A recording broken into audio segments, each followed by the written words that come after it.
오늘의 말씀 요한계시록 10장 1절에서 11절까지입니다. 내가 또 보니 힘센 다른 천사가 구름을 입고 하늘에서 내려오는데 그 머리 위에 무지개가 있고 그 얼굴은 해 같고 그 발은 불기둥 같으며 그 손에는 펴놓인 작은 두루마리를 들고 그 오른발은 바다를 밟고 왼발은 땅을 밟고 사자가 부르짖는 것 같이 큰 소리로 외치니 그가 외칠 때에 7 우레가 그 소리를 내어 말하더라. 7 우레가 말을 할 때에 내가 기록하려고 하다가 곧 들으니 하늘에서 소리가 나서 말하기를 7 우레가 말한 것을 인봉하고 기록하지 말라 하더라. 내가 본 바 바다와 땅을 밟고 서 있는 천사가 하늘을 향하여 오른손을 들고 세세토록 살아계시니 곧 하늘과 그 가운데에 있는 물건이며 땅과 그 가운데에 있는 물건이며 바다와 그 가운데에 있는 물건을 창조하신 이를 가리켜 맹세하여 이르되 지체하지 아니하리니 7째 천사가 소리내는 날 그의 나팔을 불려고 할 때에 하나님이 그의 종 선지자들에게 전하신 복음과 같이 하나님의 그 비밀이 이루어지리라 하더라. 하늘에서 나서 내게 들리던 음성이 또 내게 말하여 이르되 네가 가서 바다와 땅을 밟고 서 있는 천사의 손에 펴놓인 두루마리를 가지라 하기로 내가 천사에게 나아가 작은 두루마리를 달라 한즉 천사가 이르되 갖다 먹어버리라. 네 배에는 쓰나 네 입에는 꿀같이 달리라 하거늘 내가 천사의 손에서 작은 두루마리를 갖다 먹어버리니 내 입에는 꿀같이 다나 먹은 후에 내 배에서는 쓰게 되더라. 그가 내게 말하기를 네가 많은 백성과 나라와 방언과 임금에게 다시 예언하여야 하리라 하더라. 아멘.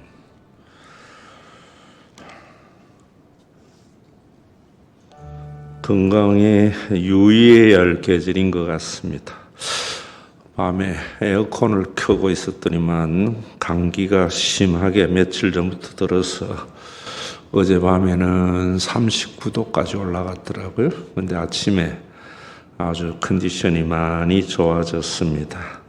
여러분들도 건강에 유의하고 건강한 삶을 살아가는 그런 계절이 되었으면 합니다. 오늘 요한계시록을 읽는 이 부분은 이거 놓치면 안 되겠지요. 소아시아의 7 교회, 소아시아라고 하면은 지금 터키 지역에 있는 교회들입니다. 에베소, 스무나, 버가모, 두아디라, 사데, 빌라델피아, 라오디게아 교회입니다. 이 교회의 담임 목사가 요한이었습니다.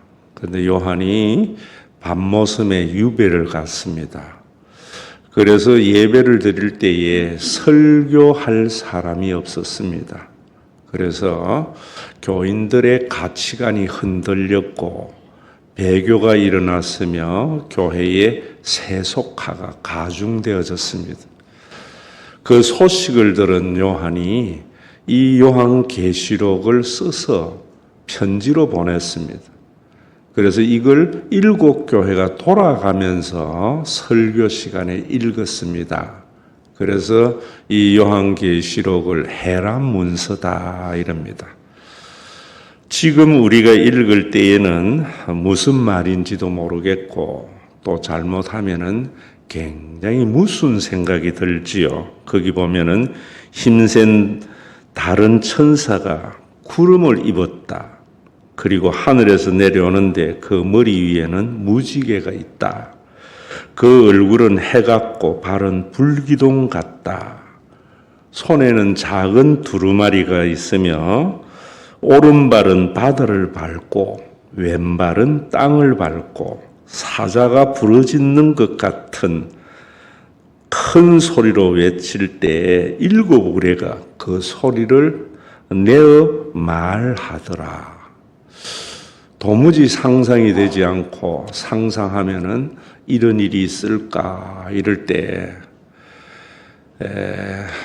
많은 성경을 제대로 연구하지 못하고 자의적으로 해석하는 종교인들에 의해서 요한계시록은 종말에 나타나는 엄청난 재앙에 관한 말씀이다. 봐라, 이런 재앙이 지상에 있는데 그때에 예수를 믿지 아니하거나 우리 교회에 다니지 아니하거나 내 말을 듣지 아니하면 그 재앙의 고통을 받게 될 거다라고 이야기를 합니다. 참 전혀 먹히지 아니할 것 같은데 그 말이 먹혀드는 것이 사람인 것 같습니다. 사람의 한켠에는 항상 두려움이 존재한다. 저는 그래 봅니다. 그래서 종교 가스라이팅이 생겨나고 그렇게 되면은 종교적인 과업은 크게 성취되는데 하나님의 나라는 전혀 상관없는 죽은 종교적인 과업의 성취만 일어나게 되는 겁니다. 성경은 복음이라고 합니다. 요한계시록도 복음입니다. 복음은 기쁜 소식이라는 말입니다. 왜 이 말씀이 그런 기쁜 소식인가 하는 것을 아셔야 됩니다. 우리가 이 세상에 살면서 종말에 대한 두려움을 가지는데 또 특히 종교에는 종말에 대한 두려움으로 자기의 신도들에게 지배하려고 하는 게 있습니다. 그런데 그런 죽은 종교에 대해서 예수님이 말씀하시는 종말은 전혀 다른 겁니다. 정말 기쁜 소식입니다. 혹시 여러분들 가운데에서도 예수님의 재림과 함께 종말이 올 때 엄청난 재앙이 있을 거라고 걱정하는 사람이 있다면은 그 종말 전에 내가 죽는다는 사실을 아셔야 됩니다. 성경은 죽음도 종말입니다. 그래서 제가 축도할 때에 그러잖아요. 예수 그리스도의 재림과 내 코의 호흡이 마지막 호흡이 끝나는 날, 그게 종말입니다. 개인적인 종말이 있는가 하면 우주적인 종말도 존재합니다. 그런데 성경은 그 종말이 끝이라든지 재앙이라는 게 아니고 구원의 완성이라고 하는 겁니다. 여러분들 이걸 꼭 가지고 있어야 돼요. 그래서 예전에 예수를 믿은 사람들은 죽음을 겁내지 않았습니다. 왜? 죽음을 통해서 우리는 구원의 완성을 이루기 때문입니다. 예수님의 재림을 우리가 사모하는 것도 이 세상의 고통이 끝나고 하나님의 나라에 안식을 누리기 위함이 아니라 이 세상에서 누렸던 그 하나님의 나라가 온전해지는 그 날이기 때문에 예수님의 재림을 사모했던 것입니다. 이런 신앙이 다 변화되었어요. 왜 변화됐는가? 잘 아셔야 됩니다. 예수님이 이 땅에 오셨을 때의 세계는 로마가 지배하는 세계였지만 정신의 세계는 헬라가 지배하는 시대입니다. 그래서 헬라의 사상, 잃어버리면 또 이론이 되기 쉬우니까 여러분들이 알아들을 수 있는 말로 한다면은 그 당시의 통념은 이분법적 사고입니다. 모든 걸 이분법으로 봅니다. 그래서 예수님이 선포하신 그 하나님의 나라, 구약에서 말하는 그 하나님의 나라도 이분법적으로 해석하기를 시작한 겁니다. 마치 우리 한국에 있는 사람들은 뼛속 깊이 샤머니즘 사상이 있잖아요. 그래서 기독교도 굉장히 샤머니즘 요소가 많이 들어가 있지요. 그래서 열심히 빌면은 하나님이 기도를 응답해 준다는 것.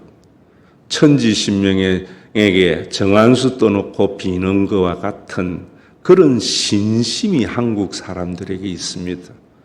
이런 것들이 복음인 기도에 대해서 오염시킨 것과 같이 천국에도 마찬가지입니다. 우리가 이 땅에서 살다가 저 어딘가 있는 공간, 천국에 가든지 지옥에 가게 된다.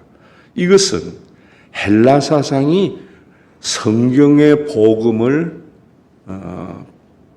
오염시킨 것입니다. 이런 사상을 잘못 가지게 되면은 어떻게 되는가?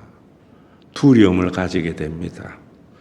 그래서 여러분들에게 요한계시록을 보면서 우리가 죽음은 우리의 구원의 완성이라는 것은 죽음은 삶의 소멸이라든지 하나님의 심판의 결과가 아닙니다. 성경은 죽음을 통해서 우리는 삶의 양태가 달라지는 거다. 이게 성경적인 겁니다. 그래서 제가 여러분들에게 그런 말씀도 드렸잖아요. 수증기도 있고 물도 있고 얼음도 있는데 다 그 분자는 H2O지만은 양태가 다르잖아요. 그거와 같이 우리 인간의 삶의 양태도 다른 것이다. 그래서 종교생활이 아니고 신앙생활에서도 우리의 삶의 양태가 달라지는 거다. 제가 그런 이야기를 하는 겁니다. 오늘도 이 말씀을 여러분들이 보시면서 하고자 하는 말씀은 9절에서부터 11절까지지만은 1절에서부터 8절에 읽어보면은 무슨 소리가 생각이 들고 무슨 말인지 잘 모르는 것 같습니다. 왜? 그 당시에 유행했던 문학이 묵시문학입니다. 묵시문학은 암호와 상징을 통해서 의사를 전달하는 문학입니다. 그 문학적 양식을 빌려서 요한계시록을 기록한 겁니다.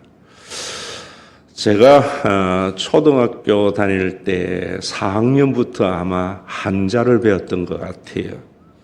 그러다가 6학년 때까지 배우고 중학교 때 들어가니까 한자가 없어졌더라고요. 내 동생은 또 고등학교 때 한자를 배웠는데 한자를 조금 배웠던 5학년 때의 생각이 납니다. 여러분들에게 이 글을 좀 써놨는데 국무성시 1월 삼성이 유하면 2일 이시오 이러면서 친구들끼리 편지를 주고받았습니다. 이런 걸 가지고 성이 없는 나라와 시는 달이 하나고 별이 세 개고 2일 이시가 뭔지 자의적으로 해석을 하면 전혀 엉뚱한 이야기가 되지. 그런데 우리끼리는 알게 됩니다. 그 다음에 보시면은 뭐라고 해놨는가 하면은 국무성은 나라 국자에 성이 없으면은 안에 혹자가 됩니다. 그래서 저는 혹시 혹은 항상 압니다. 5학년 때부터. 혹시 마음 1월 삼성 초승달에 별이 3개 있으면 마음심입니다. 그래서 마음이 유하면 있으면 2일 이시오 2일 48시간에 2시간을 더하면 50이 됩니다. 그래서 우리끼리 주고받는 연애 편지에 혹시 마음이 있으면 오십시오 라는 뜻인데 이걸 가지고 자의적으로 해석을 하면은 전혀 엉뚱한 것이 되지요. 오늘 본문이 바로 그런 것입니다. 중요한 것은 오늘 이어서 말씀하시는 것이 뭐냐면 9절에 보면은 내가 천사에게 나아가 작은 두루마리를 달라 한즉 천사가 이르되 갖다 먹어라. 네 배에는 쓰나 네 입에는 꿀같이 달리라. 이런 말씀도 그냥 요한이 한 말씀이 아니고 제가 여러분들에게 말씀드린 대로 구약에 대한 인용의 말씀입니다. 구약을 부정하게 되어지면은 기독교는 신약은 입문하게 됩니다. 그게 자유주의 신학입니다. 독일의 불투만 학자는 유대인을 경멸하는 시대에 살았고 구약을 부정했기 때문에 예수님의 모든 기적은 빼버리고 그의 가르침만을 따르는 그런 이야기를 한 겁니다. 그렇게 되면은 기독교는 다른 경전과 같고 인문학과 같은 겁니다. 왜 이 말씀이 진리냐 하면은 구약의 모든 예언이 예수님에게 성취되는 겁니다. 그래서 예수님을 그리스도라고 믿을 때에는 항상 구약적 근거가 있어야 됩니다. 그래서 요한계시록에도 에스겔서를 가지고 이 말씀을 이해해야 됩니다. 에스겔은 BC 597년 2차 바벨론 포로로 잡혀가서 하나님의 말씀을 전한 분입니다. 여러분들이 나라가 망해서 이제 포로로 잡혀갔을 때 모든 사람이 절망에 쌓여 있었잖아요. 그때의 에스겔이 희망의 말씀을 전했던 겁니다. 그 에스겔도 굉장한 묵시문학의 형태로 전했습니다. 그래서 에스겔 3장에 보면은 두루마리를 먹어라. 그 두루마리가 네 입에는 꿀같이 달리라 하는 말씀이 있습니다. 무슨 말이냐면은 하나님의 말씀 복음은 꿀같이 단 말씀인데 배에는 쓰다. 에스겔서는 없는 말이지만은요. 요한이 첨가한 것이요. 소화를 시키려면 참 쓰디 쓴 것이다. 이런 말씀입니다. 여러분들이 이것을 아실 때 우리는 올바른 신앙생활을 해나갈 수 있습니다. 하나님의 나라는 이미 우리 가운데 이루어져 있습니다.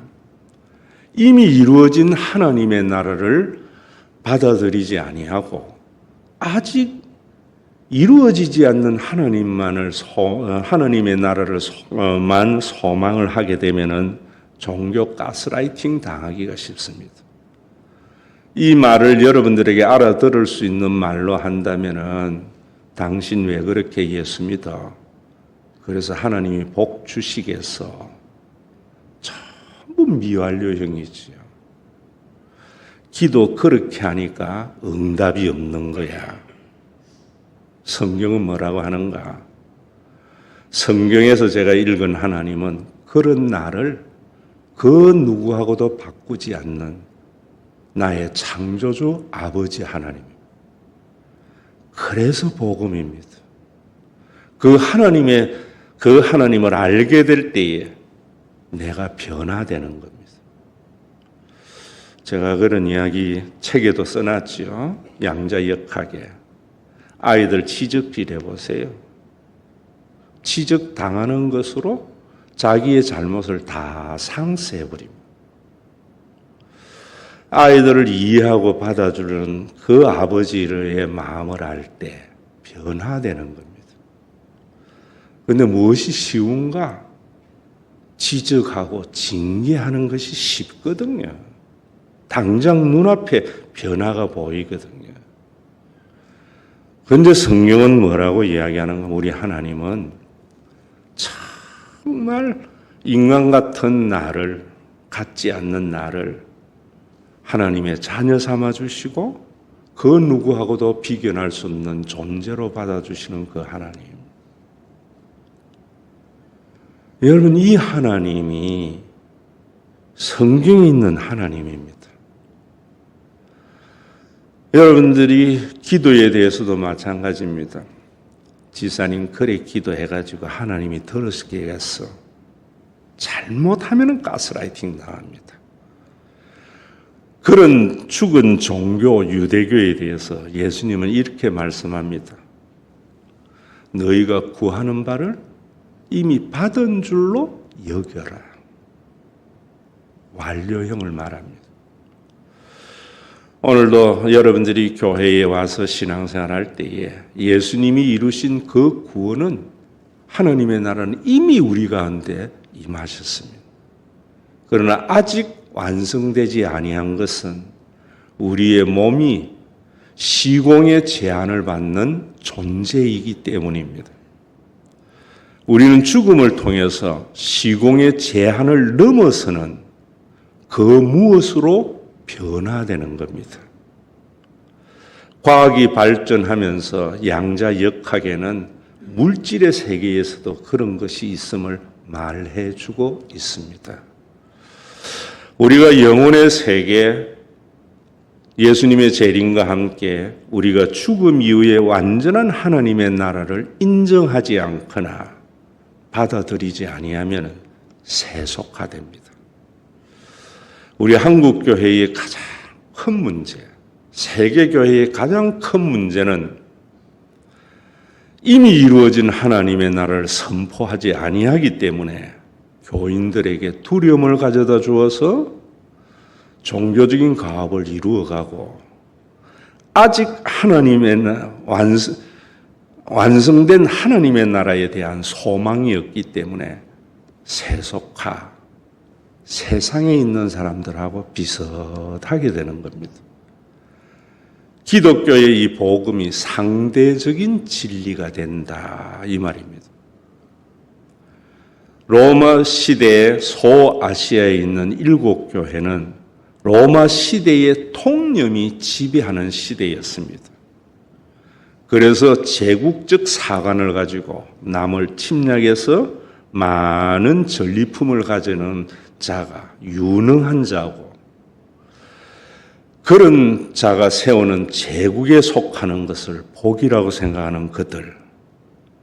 그래서 종 대신 예수 그리스도의 그 교회에서 벗어나서 옛날 향수로 돌아간 겁니다. 돌아가는 그들에게 우리가 9장에서 제가 말씀드렸잖아요. 5째 인봉을 뗄 때의 그 말씀이 뭐라 그랬습니까? 너희들이 영원한 로마 제국의 삶으로 돌아가는데 로마 제국이 영원하지 않아. 그 제국이 강성한 것 같지만은 지진이나 기근이나 이런 것으로 인하여 민심이 이반되어지고 로마 황제에 대한 숭배의 사상이 약해지면서 결국 로마 제국은 소멸할 거야. 왜 그런 걸 사모해? 라고 말을 하면서 화 세 가지 하가 있어. 그 하가 뭔 줄 알아? 제국의 황제가 화야. 그리고 그 황제가 일으키는 전쟁이 화야. 그 황제는 너희들에게 강력한 군대를 가지고 많은 민족을 지배해서 전리품을 얻어서 너희들을 부유케 하려고 하지만 눈 똑똑히 뜨고 한번 봐봐. 그 전리품이 누구에게 가? 황제와 추종자들에게 가는 거지. 너희 배부르게 하는 것이 아니야. 왜 그런 유혹에 넘어가? 예수님이 세우신 하나님의 나라는 예수님이 그리스도, 왕이시고 제사장이고 선지자인 그분은 자기의 백성을 섬기는 분이야. 그 하나님의 나라는 힘이 없는 것 같지만 영원한 하나님의 나라예요. 왜 영원한 하나님의 나라를 버리고 일시적인 번영과 성공을 쫓아가는 어리석은 삶을 살아 하는 것이 이런 말씀입니다. 그러면서 이 말씀은 이미와 아직 사이의 하나님의 나라는 입에는 다나 배에는 쓴 말씀이야. 이런 말입니다. 입에서 다나 배에는 쓰다는 말씀이 뭡니까, 여러분? 제가 여러분들에게 이 말씀은 에스겔에 대한 인용이라고 그랬지요. 여러분들이 신명기의 문학 구조를 보면은 범죄한 자를 하나님이 심판하는 겁니다. 범죄한 민족을 심판합니다.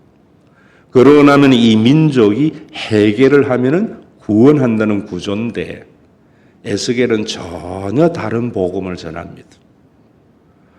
하나님의 용서로 인하여 너희가 회개해서 새로운 새 예루살렘이 건설될 거야. 그게 예수 그리스도의 복음입니다. 우리가 회개해야 용서받는 것이 아니라 하나님이 이미 용서한 것을 아는 자는 삶이 변화된다는 겁니다. 이 말씀은 입에는 나나 배에는 쓰다는 겁니다. 듣기에는 좋은 말인데 실천하려면 쓰다는 말입니다. 우리가 2023년 8월 교회 기도 제목에서 이런 말씀하지 않습니까? 이미 아직 사이에 하나님의 나라의 백성으로 율법의 판단자가 아니라 준행자의 삶을 사는 신앙인이 되겠습니다. 우리 8월 한 달 동안 이 말씀으로 기도했습니다. 하나님 앞에 고백했습니다. 그러면서 양자역학기에 글에도 제가 써놨지만은 여러분 어떤 가정에서 살고 싶어요? 아버지가 맨날 니는 밥 먹고 뭐하냐 밥값도 못하고 그래 살아가 네 인생 어떻게 되겠어? 이래 지적질하는 아버지 밑에서 살고 싶습니까? 아버지는 우리 아들 믿어. 세상이 다 너를 손가락질해도 아빠는 너를 믿어. 세상이 손가락질하는 그 일을 했다고 해도 우리 아들이 그랬으면 반드시 그럴 수밖에 없는 이유가 있을 거야. 아들아, 나에게 변명할 필요가 없다. 설명할 필요가 없어. 나는 네 편이야. 이런 아버지 밑에서 살고 싶습니다. 말 하나하나 후자 아니겠어요? 들을 때 얼마나 좋은 말씀입니까? 실천은 쉽지 않습니다.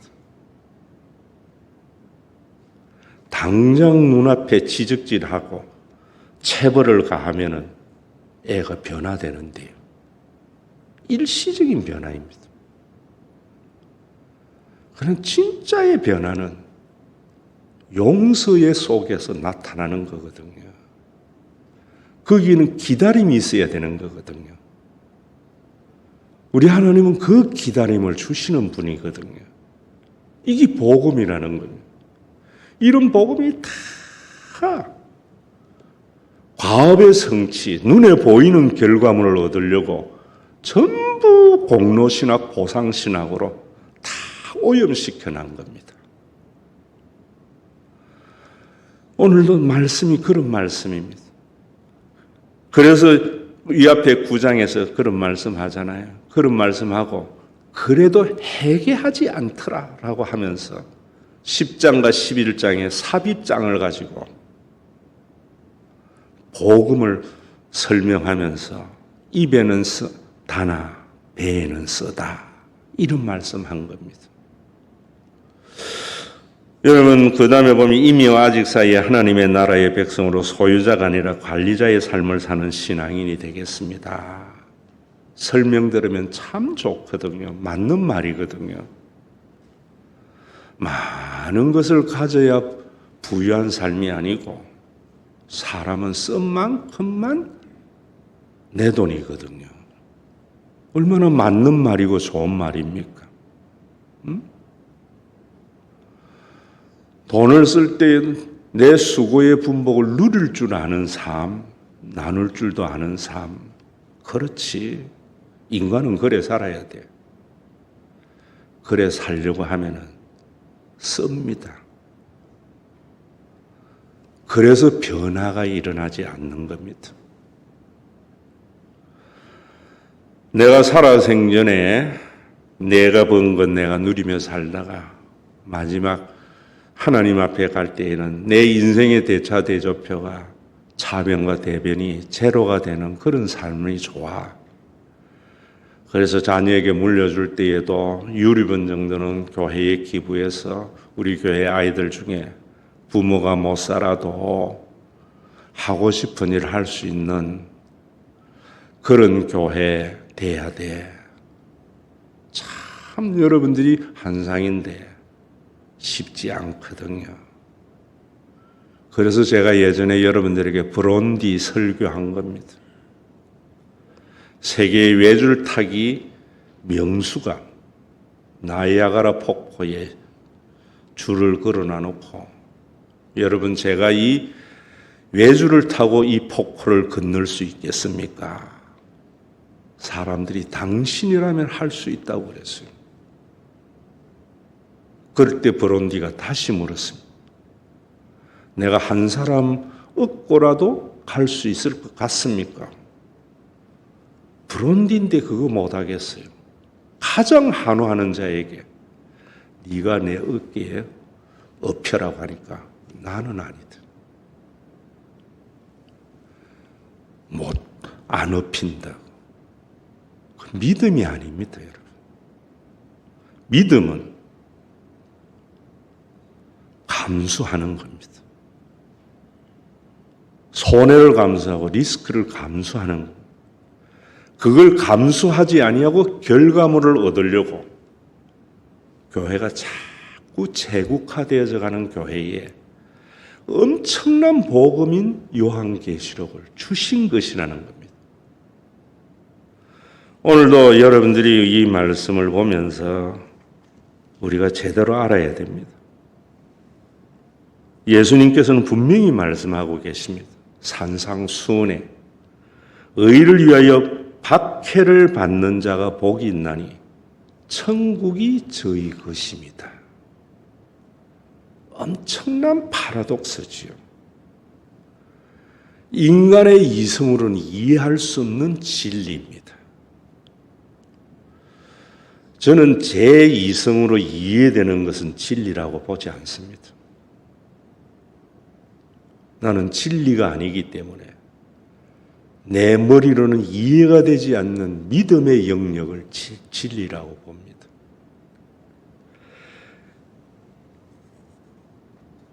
의를 위하여 박해를 받는 자가 천국이 저희 것입니다.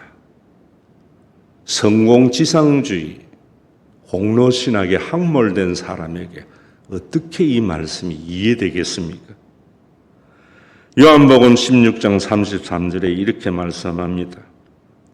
너희로 내 안에서 평안을 누리게 하려 함이라. 세상에서는 너희가 환난을 당하나 담대하라.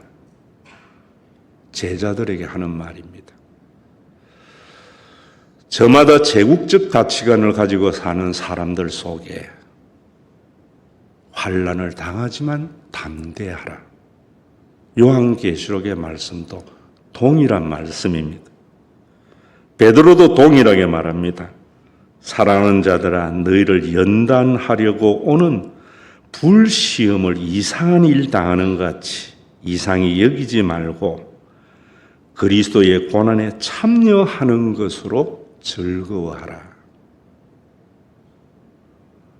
이 파라독스가 받아들인 사람만이 주님이 걸어가신 그 길을 걸어가는데 입에는 단 말씀만 배에서 쓴 것을 제하여 버리는 가짜 복음이 난무하지요.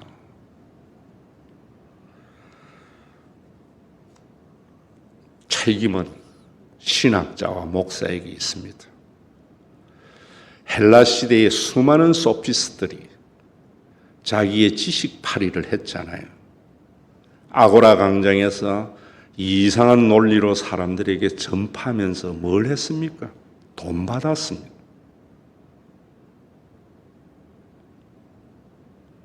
오늘 왜 설교고 왜 부흥 강사들 합니까?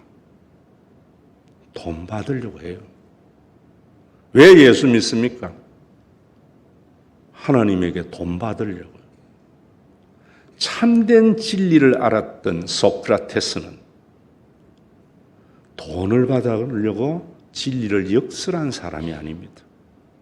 와서 들어라. 내가 돈을 줄게. 진리를 알게 되면 값을 치르고라도 하고 싶습니다. 그게 소명입니다. 제가 86년도 신학교를 갔는데 한국교회의 굉장한 전환점의 시기였습니다. 총신대학의 신학교수들이 해국 박사학위를 가지고 들어오기를 시작하는 시점이었습니다. 그때부터 한국교회는 서서히 변해됐습니다. 그전에는 복음을 알고 나면 전하고 싶거든요. 양자역학에 대한 신앙생활과 종말과 교회, 우리 교회 어떤 지사님이 읽어보고 막 전하고 싶대요. 맛을 보고 알았거든요. 나누어 주고 싶대요. 여러분들이 진짜 복음을 알면은요, 전하고 싶어요. 그런 사람이 신학교 강습니다. 전하지 아니하면은 에스겔서에 말한 대로 내가 화를 당할 것 같거든요. 바울이 그랬습니다. 내가 전하지 않으면 화를 당한다고 할 때 그 화는 지옥에 떨어지면서 내지르는 외마디. 모두 다 파멸의 길로 걸어가고 있는데 그 길의 끝이 낭떠러진 줄 알면서 그걸 외치지 않고 막으려고 하지 않는 사람은 성경에 그렇게 말합니다. 그들은 그의 죄값으로 파멸을 당하지만 그 피값은 너에게 묻겠다. 네가 전하였는데도 그들이 듣지 아니하면 그들은 그의 죄값으로 파멸당하고 그들의 피값을 너에게 묻지 않겠다. 이런 사람들이 신학 같습니다. 전하고 싶었습니다. 이 길이 아니라는 걸 말하고 싶었습니다. 사회적인 모두 다 걸어가는 통념이 진리가 아닌 것을 발견한 복음에 사로잡힌 자들이 같습니다. 그래서 그들에게는 돈보다 주님이었습니다. 가족보다는 교회와 교인이었습니다. 육을 가지고 있는 인간이기 때문에 내가 어떻게 돈보다 주님을 더 사랑할 수 있을까? 가족보다 교회를 더 사랑할 수 있을까? 내 힘으로는 할 수 없다고 하지만 하나님의 강권적 부르심이 있었기 때문에 굴복하지 아니할 수 없는 그런 삶을 살아가려고 목사가 됐습니다. 오늘날에는 성경적 지식팔이 하는 소피노자들이 너무 많습니다. 진리를 발견하면 대가를 치르고라도 듣게 하려고 합니다. 여러분들이 복음을 알게 되면은 저는 그래야 된다고 생각해요. 말의 명분이 아닙니다. 제가 신학 갈 때에 그런 소명이 있는 시대였기 때문에 저는 교역자들이 다 그런 줄 알고 우리 교회에 받아들였는데 말하고 다 다르더라고요. 말로는 뭐 저한테 돈보다 주님 바라보면서 자기는 살 거라 그러고 나이가 들면 요양원에 가서 어려운 사람들 돌보고 산다고 하던데 나이가 드니까 그건 거짓말이었다는 걸 알게 됐습니다. 그래서 저는요, 이 나이 들어서 철들은 것이 뭐냐면 절대로 사람의 말로 믿어서는 안 되는 거구나. 사람은 경험해봐야 아는 거구나.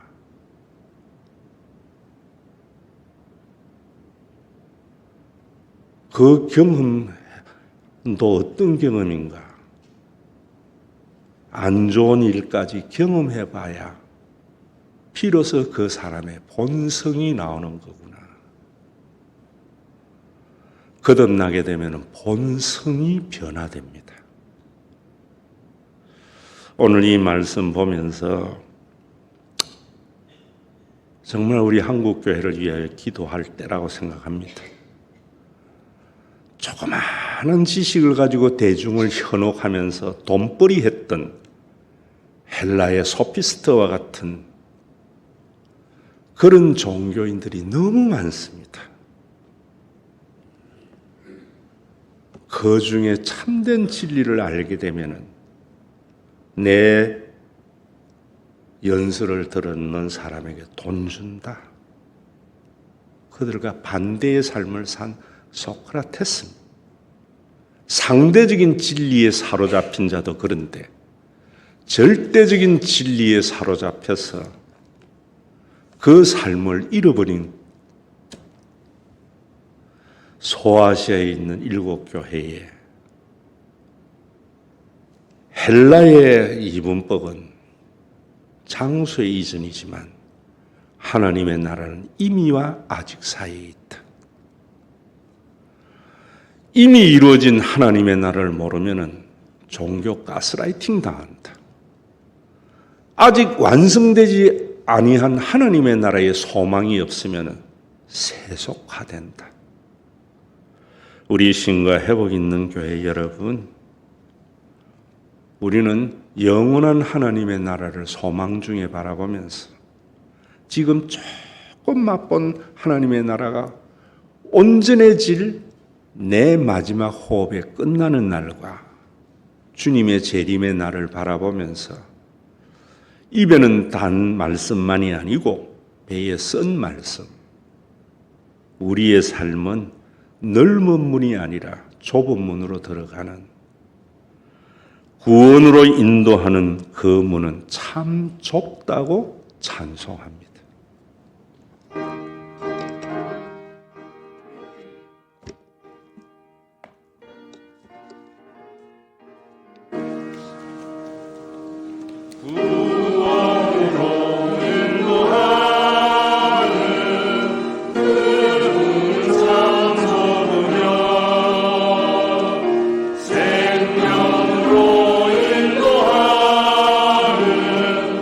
그 길은 참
우리 주 예수 그리스도의 은혜와 아버지 하나님의 사랑하심과 성령님의 감동하심이 예수님을 그리스도로 믿는 참된 믿음의 권속들과 이 세상에서 그들의 도피처, 피난처가 되는 신과 회복 있는 교회 위에 내 코의 마지막 호흡이 끝나는 날, 주의 재림의 그날까지 함께 있을지어다.